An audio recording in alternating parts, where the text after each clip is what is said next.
അടുത്തതായി ഗ്രൂപ്പ് ട്രാൻസാക്ഷനിലെ സബ് ഹെഡായ ഫണ്ട്, ഗ്രാൻഡ്, അഡ്വാൻസ് റിസീവ്ഡ് ആണ് എൻ്റർ ചെയ്യേണ്ടത്. ഇവയിൽ ഏതൊക്കെയാണ് വരുന്നതെന്ന് നമുക്ക് നോക്കാം. നമ്മുടെ അയൽക്കൂട്ടത്തിന് ലഭ്യമായിട്ടുള്ള ഫണ്ടുകൾ, അതായത് RF, മാച്ചിങ് ഗ്രാൻഡ്, മറ്റു ഫണ്ടുകൾ, അതാണിവിടെ എൻ്റർ ചെയ്യേണ്ടത്. എങ്ങനെയാണ് എൻ്റർ ചെയ്യുന്നതെന്ന് നമുക്ക് നോക്കാം. അതിനായി ഫണ്ട്, ഗ്രാൻഡ്, അഡ്വാൻസ് റിസീവ്ഡ് എന്ന സബ് ഹെഡ് സെലക്ട് ചെയ്യുക.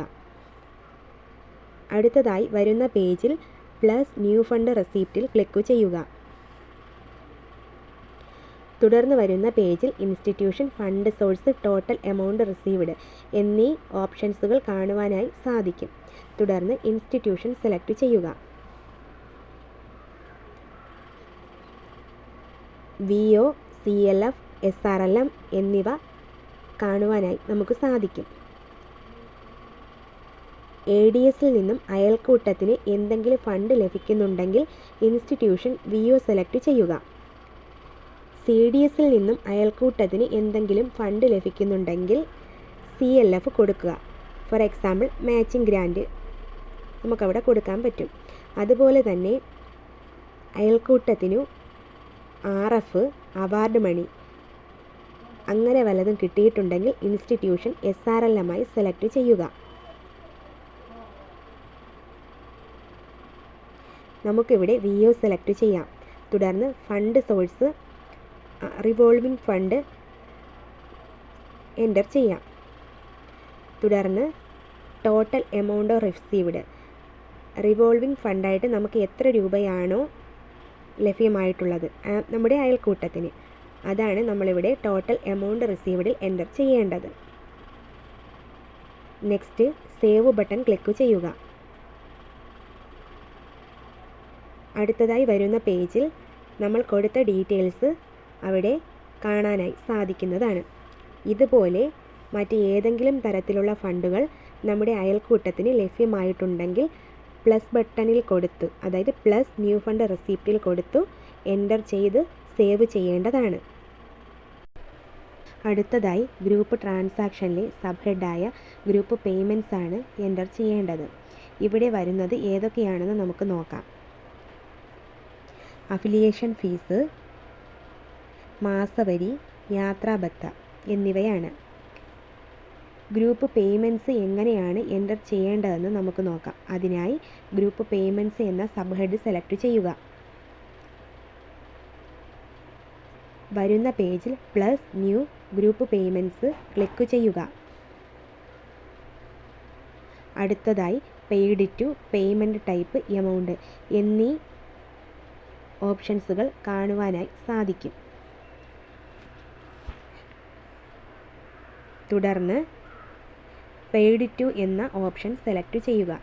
ഇവിടെ VO, CLF, ബാങ്ക്, അതേഴ്സ് എന്നീ ഓപ്ഷൻസുകൾ കാണുവാനായി സാധിക്കും. നമ്മളിവിടെ പെയ്ഡ് ടു എന്ന ഓപ്ഷനിൽ VO കൊടുത്താൽ പേയ്മെൻറ്റ് ടൈപ്പ് എന്താണ് അവിടെ സെലക്ട് ചെയ്യേണ്ടത് എന്നുള്ള കാര്യമാണ് പറയുന്നത്. അങ്ങനെ VO, CLF, ബാങ്ക്, അതേഴ്സ് ഈ 4 ഓപ്ഷനിലും പെയ്ഡ് ടു സെലക്ട് ചെയ്താൽ പേയ്മെൻറ്റ് ടൈപ്പ് നമുക്കിവിടെ എന്തൊക്കെ കൊടുക്കാമെന്ന് നോക്കാം. ആദ്യം VO സെലക്ട് ചെയ്ത് നോക്കാം. തുടർന്ന് പേയ്മെൻറ്റ് ടൈപ്പ് സെലക്ട് ചെയ്യുമ്പോൾ interest paid on loans, membership fees, member contribution എന്നിവ കാണാനായി സാധിക്കും. ഇവിടെ മെമ്പർഷിപ്പ് ഫീസ് ബാധകമല്ല. ADSന് SHG കൊടുത്ത VRFൻ്റെ പലിശയാണ് നമ്മൾക്ക് എൻ്റർ ചെയ്യേണ്ടതെങ്കിൽ പേയ്മെൻറ്റ് ടൈപ്പ് കൊടുക്കേണ്ടത് ഇൻട്രസ്റ്റ് പെയ്ഡ് ഓൺ ലോൺസ് ആണ്. അതുപോലെ SHG ADSന് എന്തെങ്കിലും വിഹിതം നൽകുന്നുണ്ടെങ്കിൽ അത് നമ്മൾ പേയ്മെൻറ്റ് ടൈപ്പിൽ മെമ്പർ കോൺട്രിബ്യൂഷൻ എന്ന ഓപ്ഷൻ ആണ് സെലക്ട് ചെയ്യേണ്ടത്. തുടർന്ന് എമൗണ്ട് എൻ്റർ ചെയ്യുക, സേവ് ചെയ്യുക. അതുപോലെ പെയ്ഡ് ടു എന്ന കോളത്തിൽ CLF സെലക്ട് ചെയ്താൽ വരുന്നത് ഏതൊക്കെയാണെന്ന് നമുക്ക് നോക്കാം.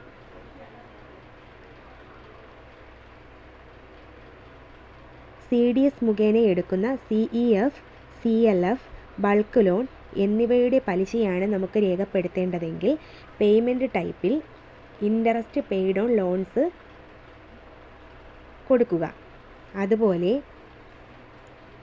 കുടുംബശ്രീയുടെ അഫിലിയേഷൻ പുതുക്കുന്നതിന് ഫീസ് കൊടുത്തിട്ടുണ്ടെങ്കിൽ അത് നമ്മൾ പേയ്മെൻറ്റ് ടൈപ്പിൽ മെമ്പർഷിപ്പ് ഫീസ് എന്ന ഓപ്ഷൻ കൊടുക്കുക.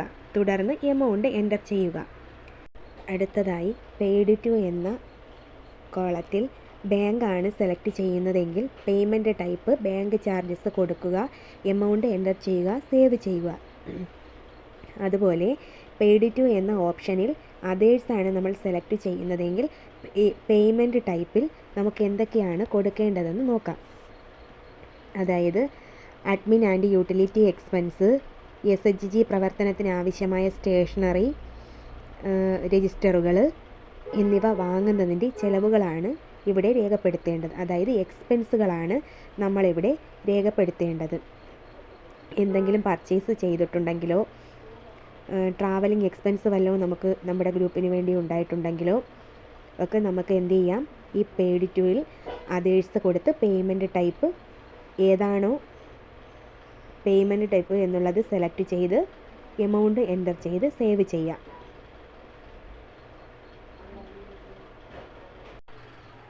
അടുത്തതായി ഗ്രൂപ്പ് ട്രാൻസാക്ഷനിലെ സബ് ഹെഡായ ഗ്രൂപ്പ് പ്രോപ്പർട്ടിയാണ് എൻ്റർ ചെയ്യേണ്ടത്.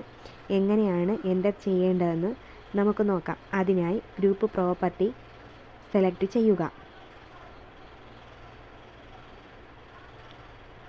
വരുന്ന പേജിൽ ആഡ് പ്രോപ്പർട്ടി എന്നുള്ള ഒരു ബോക്സ് കാണുവാനായി സാധിക്കും. അവിടെ ക്ലിക്ക് ചെയ്യുക. അടുത്തതായി വരുന്ന പേജിൽ പ്രോപ്പർട്ടി ടൈപ്പ്, എമൗണ്ട് എന്നിവയാണ് എൻ്റർ ചെയ്യേണ്ടത്. അയൽക്കൂട്ടത്തിന് ആസ്തികൾ ഉണ്ടെങ്കിൽ അവയാണ് ഇവിടെ രേഖപ്പെടുത്തേണ്ടത്. അയൽക്കൂട്ട ഫണ്ട് ഉപയോഗിച്ച് ബിസിനസ് നടത്തുന്നുണ്ടെങ്കിൽ അതും നമുക്കിവിടെ എൻ്റർ ചെയ്യാനായിട്ട് സാധിക്കും. തുടർന്ന് പ്രോപ്പർട്ടി ടൈപ്പ് സെലക്ട് ചെയ്യുക. അവിടെ inventory, computer, furniture and fixers, land and building, vehicle, equipments എന്നീ ഓപ്ഷൻസുകൾ കാണാനായി സാധിക്കും. ഇവിടെ ഈ അയൽക്കൂട്ടം ഭൂമി വാങ്ങിയിട്ടുണ്ട് എന്ന് കരുതുക. അങ്ങനെയാണെങ്കിൽ ലാൻഡ് കൊടുക്കുക.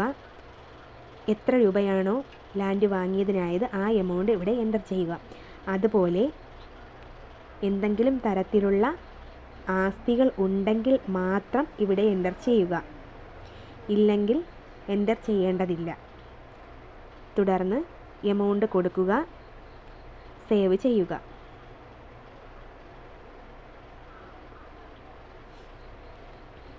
നമ്മൾ കൊടുത്ത ഡീറ്റെയിൽസ് വരുന്ന പേജിൽ കാണുന്നതിനായിട്ട് സാധിക്കും.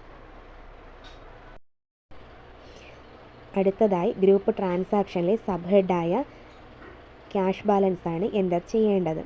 അതിനായി ക്യാഷ് ബാലൻസ് എന്ന സബ് ഹെഡ് സെലക്ട് ചെയ്യുക. അടുത്തതായി പ്ലസ് ന്യൂ ക്യാഷ് ബാലൻസ് എന്ന ബോക്സ് കാണുവാനായി സാധിക്കും. അവിടെ ക്ലിക്ക് ചെയ്യുക. അടുത്തതായി cash in hand, date of balance taken എന്നിവ കാണാനായി സാധിക്കും. നമ്മൾ കട്ട് ഓഫ് ചെയ്യുന്ന സമയത്തും അയൽക്കൂട്ടത്തിൻ്റെ കൈവശം വല്ല തുകയും ഉണ്ടെങ്കിൽ അതാണ് ക്യാഷ് ഇൻ ഹാൻഡ് എന്ന കോളത്തിൽ എൻ്റർ ചെയ്യേണ്ടത്. Date of balance taken cut off ചെയ്യുന്ന ഡേറ്റാണ് കൊടുക്കേണ്ടത്. തുടർന്ന് സേവ് ചെയ്യുക.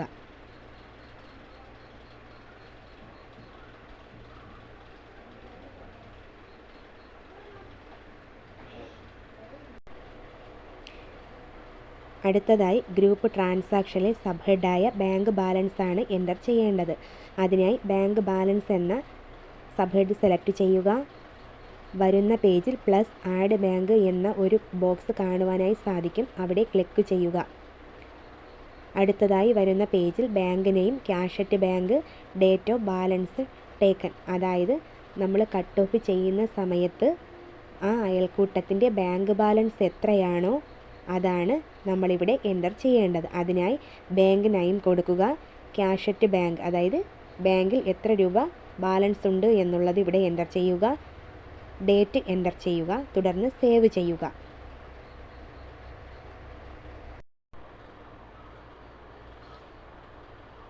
നമ്മളിവിടെ attendance, member transaction, group transaction എന്നിവ എൻ്റർ ചെയ്തു കഴിഞ്ഞു.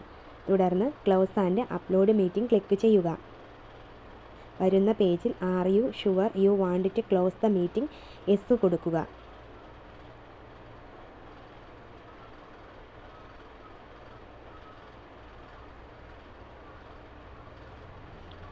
ഡേറ്റ അപ്ലോഡ് സക്സസ്ഫുള്ളി ഓക്കെ കൊടുക്കുക. ഇവിടെ ഭാഗ്യശ്രീ എന്ന അയൽക്കൂട്ടത്തിൻ്റെ കട്ട് ഓഫ് കംപ്ലീറ്റ് ആയി കഴിഞ്ഞു. തുടർന്ന് വേണമെങ്കിൽ സമ്മറി നമുക്ക് ഡൗൺലോഡ് ചെയ്തെടുക്കാവുന്നതാണ്.